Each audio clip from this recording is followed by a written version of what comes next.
Энэ бол 2025 оны Улаанбаатар хот. Харин надад 1930-ад оны түүхэн зургууд. Улаанбаатар хот бол бүхий л он цагийг илэрхийлсэн түүхэн барилгуудтай, май сонирхолтой нийслэл хот юм. Гэрэл зурагт буусан эдгээр барилгууд нь яг ямар төв ярьдаг вэ? Хамтдаа ирэн харцгаая.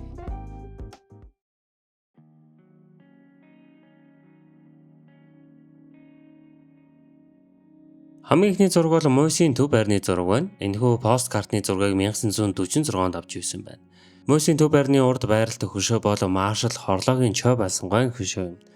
Маршал Чой болсон бол 1939-өөс 1952 онуудад Монгол улсын төрийг барьж байсан гэдэг. 1930-аад онд Мойсийн төв байрыг Зөвлөлт холбоот улсын архитектур зургийн дагуу барьсан гэдэг. Тухайн үед Монгол улсын тугийг дээд хэсэгтээ залсан харагдаж байна.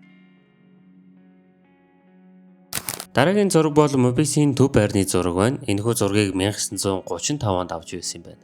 Мобисийн төв байрыг анх 1935-аас 1937 онуудад ардын боловсролын хүрээлэн гэж нэрлэж байсан бол 1942 онд багшийн сургууль, харин 1951 онд багшийн дээд сургууль гэж нэрлэх болсон юм байна лээ.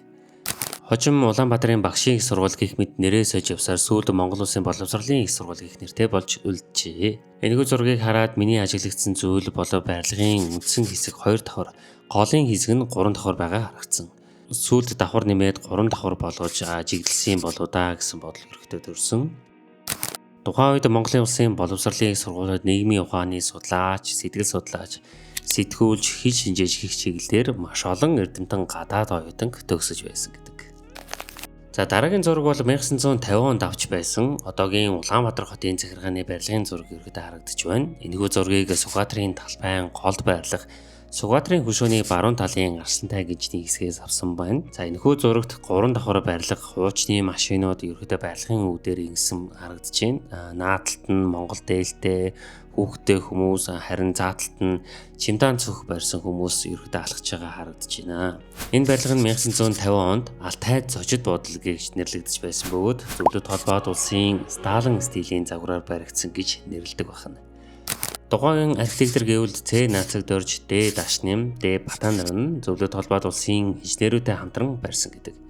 Алтай зочид буудал нь хотын төвд байрладаг байсан болохоор гадаад хэргийн яамны болон ойролцоо буусан гадаад төлөөлөгчд мөн Зөвлөлт холбоот улсаас ирсэн багш, инженер, мэргэжилтнүүдийг ерөөдөө байрлуулдаг байсан гэдэг юм байлээ. Алтай зочид буудал нь дотроо модон тоосхон хийцэлтэй, халуун устай, халаалтай гээд маш олон давуу талуудтай байсан. Дугайн өндөр зэрэглэлийн зочид буудлуудын нэг яалчгүй мөн байсан гэдэг. Улмаар 1980-аас 1990 онд хотын шин төлөвлөлт болж өөрчлөгдөж явсаар одоогийн нийслэлийн төр захиргааны байр болон өөрчлөгдсөн байна. За дараагийн зураг болохоор Улаанбаатар хотын Сүхбаатарын талбай харагдаж байна. Энэхүү зургийг 1936 онд авсан зураг байна. Сүхбаатарын талбайн хувьд гэвэл 1932 онд Сүхбаатарын нэрэмжит талбай гэж зарлаж байсан. 1920 оны ихэнх хэсэгт энэхүү талбайг цэвэрлэж маш олон хүмүүс төлөвлөрдөг болгож эхэлсэн байна. Улмаар 1921 онд ардын хувьсгал болсны дараа төрийн цуглаан, жигсаал, баярын арга хэмжээнүүдийн төв болж ерөөдөө хувирсан байгаа юм. Сүхбаатарын талбай нийт хэмжээ бол 12500 м².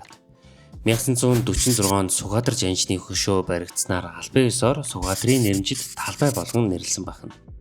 2013 онд улсын хурлаас уг нэршлиг Чингисийн талбай болгон өөрчилсөн бөгөөд энэхүү шийдвэрт нь ард иргэд ихээхэн дургу байсан учраас 2016 онд Сүхбаатарын талбай нэрийг буцаан сэргээж одоо хүртэл Сүхбаатарын талбай гэх нэршлэр нэрлэгдэж байгаа юм байна.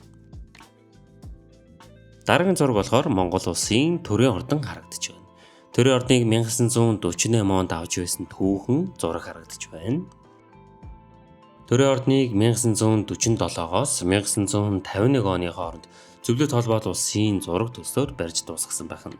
Улмаар 1951 оны 7 дугаар сарын 7-ны өдөр ардын хувьсгалын 30 жилийн ойтой давхцуулан ашиглалтанд оруулсан. Миний ард төрийн ордонгийн одоогийн байгаа дүр зураг харагдаж байна. Амар олон зүйлсүүд баригдсан болохоор харуулж чадсангүй. Тэгээ ер нь бол сүүлд яг энэ саарл ордон байж байгаа тийм өөрөнгөтэй болоод уртталт нь дахиж нөгөө Чингис хааны хөшрөг бас хийж давхарласан болохоор энэ уртлын хэсэг дээр ихтэй харагдаж байгаа шүү. Төрийн ордон Монгол ардын хувьсгалт намын төв хорооны шинэ ордон гэж нэрлэдэг байсан бөгөөд төрийн болон намын төвлөрсөн удирдлагын бэлэгдэл болгон байруулж байж. 1990 оноос хойш ардчилсан хувьсгалын дараа нам төрийн байр тусгаарлагдаж уг ордонд зөвхөн Монгол улсын засгийн газар л суух болсон байна. 2000 он гарсны дараахан төрийн ордонд их хэмжээний засвар ийж дотор нь зохион байгуулалтыг өөрчилж хамгаалалт, техник, тоног төхөөрөмжийг шинжилэн сайжруулсан байна. Мөн 2012 онд Чингис хааны хөшөө буюу төрийн эндрийг урт хэсэгт нь байрж залсан бөгөөд гадна талын загварыг одоогийн байгаа загвараар өөрчлөн сайжруулжээ. Бүгээр миний бэлтгэсэн түүхэн гэрэл зургийн партныг дуусгаж байна. Хэрвээ та эдгээр зургуудтай холбоотой өөр ямар нэгэн баримт мэддэг бол комент хэсэгт бичиж үлдээгээрэй. Хэрвээ та part 2-ыг үзхийг хүсэж байгаа бол энэхүү бичлэгт лайк дараад цугтаа subscribe дарахыг уриалж байна. Дараагийн бичлэгээр уулзлаа. Түр баярлалаа. Баяртай.